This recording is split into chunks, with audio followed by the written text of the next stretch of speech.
Bruce, scarcely able to stand, staggered home just before daybreak. There was a cheeky, contented smile on his face, the kind that said, "This was a good night." He was greeted by his mother's elder, who looked disappointed and concerned. She said, "Look at him," in a shaky voice.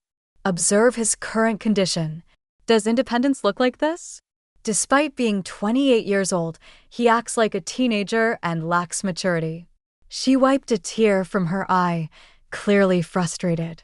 Bruce was shocked when his father, Ralph, also showed up in the corridor. He also regarded his son with a mixture of scorn and dislike. "You've been gone for almost 2 days," he said. "Your phone went unanswered." Your mother's anxiety was overwhelming her. Ralph insisted, "And you have the audacity to come here in this state." "I do have an apartment, but I'm forced to reside here because you changed the lock." Bruce crossed his arms, shrugged, and leaned against the wall. "So, deal with it." His wife stopped his father from taking a strong stride in his direction. "Don't, Ralph," she begged, breathing heavily. "At this point, he is not giving you anything. Tonight, we'll speak with him." Their son was sent to his room by Zelda and Ralph. Bruce forgot about his morning sickness and all his other problems as he dealt with another one that night as he was nursing his hangover. "What do you mean I'm getting married?" Bruce yelled. "Do you not remember which century this is? Without my permission, you cannot make me marry a mousy girl." His parents had made the decision to wed him to their friend Olivia's daughter. She was calm, gentle, and attractive, but not the kind of person Bruce was drawn to. "I'm not marrying her," he said up forward.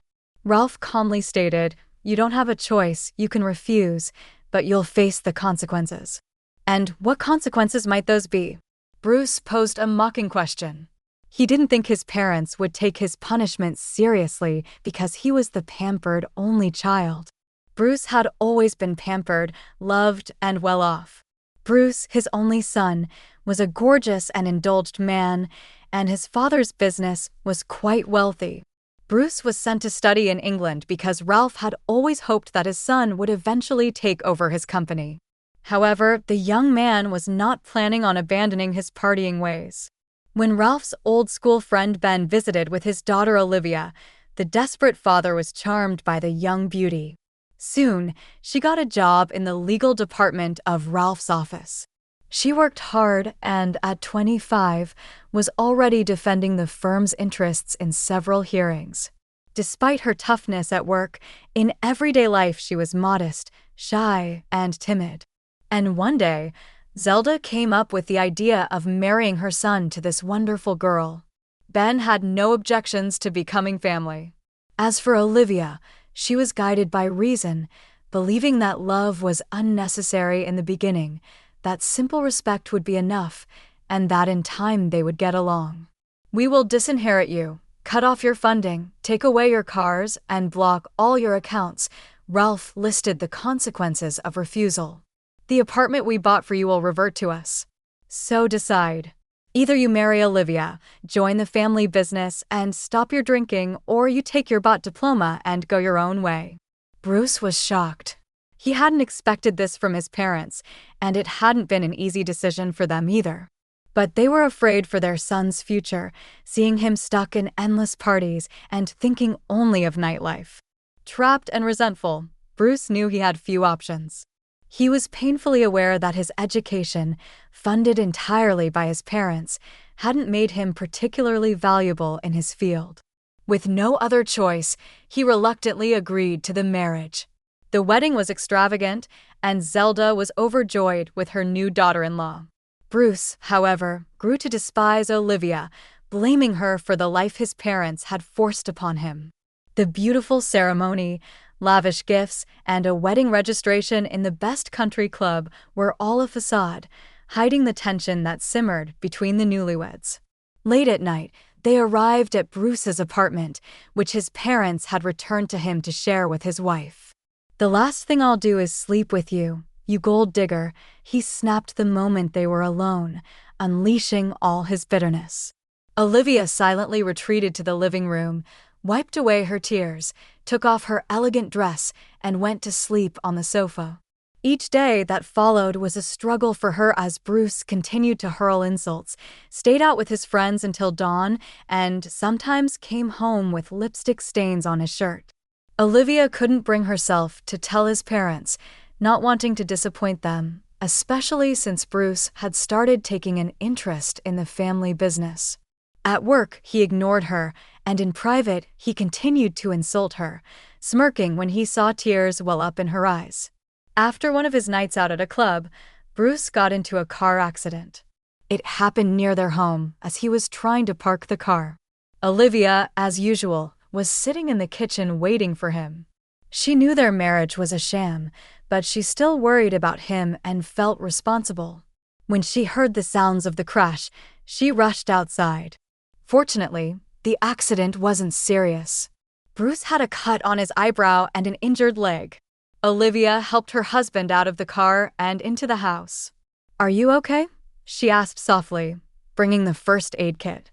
"I'll tend to your wounds, but we should visit the hospital in case you have a concussion." Olivia kept talking, afraid that if Bruce spoke, he would start insulting her again. The next morning, Bruce's parents arrived to see their son. And before Bruce tried to figure out a way out, Olivia explained everything to them, taking the blame. "You see, Bruce decided to teach me how to drive, and when a car came towards us, I panicked and mixed up the gas and brake pedals. Bruce wasn't wearing his seatbelt, but he made me wear mine, so he got hurt and injured his leg a bit." The new husband was shocked by her act. "Bruce, why teach her to drive on a busy road? She could have gotten hurt too." Zelda scolded her son. "It's really strange. I thought you had a driver's license," Ralph said. "I have a license, but very little experience," Olivia briefly explained. After lecturing the couple on their carelessness, the parents left. Ralph asked Bruce to rest and work from home.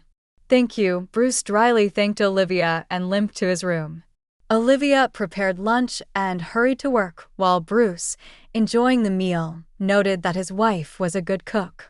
He had noticed before that Olivia covered for him, never telling his parents about his escapades and never responding to his insults. "Why do you cover for me? Are you afraid that if my parents find out about my affairs, they'll kick you out too?" Bruce asked when Olivia returned from work.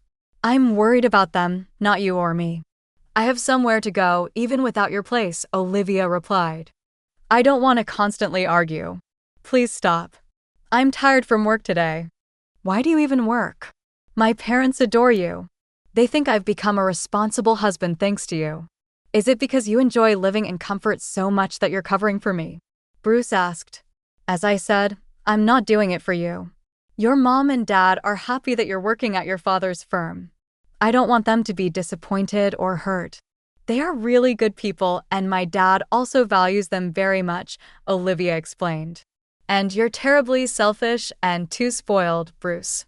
You're just a greedy, envious little nobody," Bruce taunted angrily. "I'll keep hurling insults until you walk out that door on your own." The sound of footsteps echoed through the hallway. Zelda, seething with anger, rushed towards her son. Her eyes were full of disappointment. "What a spoiled, irresponsible child you are," she cried out. "How dare you say all this? Didn't we raise you to respect others, especially your wife?" Tears streamed down the woman's face as she clutched her chest, her breath catching. "Zelda!" Olivia rushed to her side, catching her as she began to collapse. "Call an ambulance," Olivia shouted at Bruce, her voice trembling. He lunged for the phone but stumbled, his injured leg giving way, and he crashed to the floor. Olivia grabbed the phone and dialed the emergency number herself. Fortunately, Zelda's condition wasn't critical. Her blood pressure had spiked dangerously high. Bruce was diagnosed with a severe sprain and given a stabilizing brace.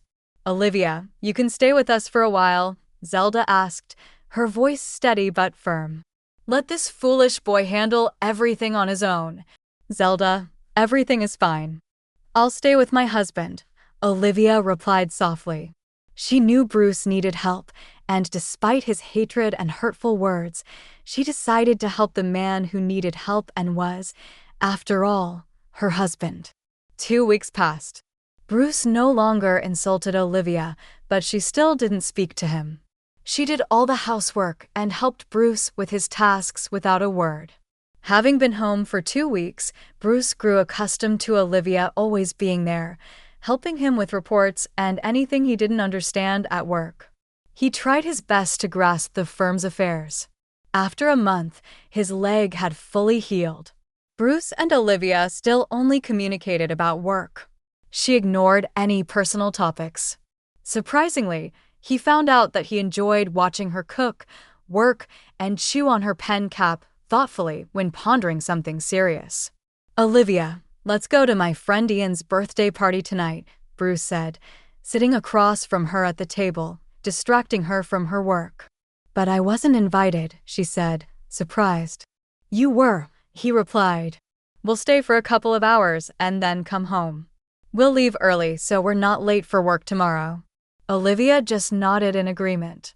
The birthday party was at an expensive restaurant. Everything was perfect. Bruce doted on his wife, ignoring the girls who smiled invitingly at him. "Bruce, are you drinking?" Olivia gasped. "But who's going to drive?" "You," Bruce smirked. "I've seen how you park. That means you're an excellent driver." "But I've already had 3 glasses of champagne," Olivia giggled. The party was very fun, and the couple forgot all their disagreements. They returned home by taxi, drunk and happy.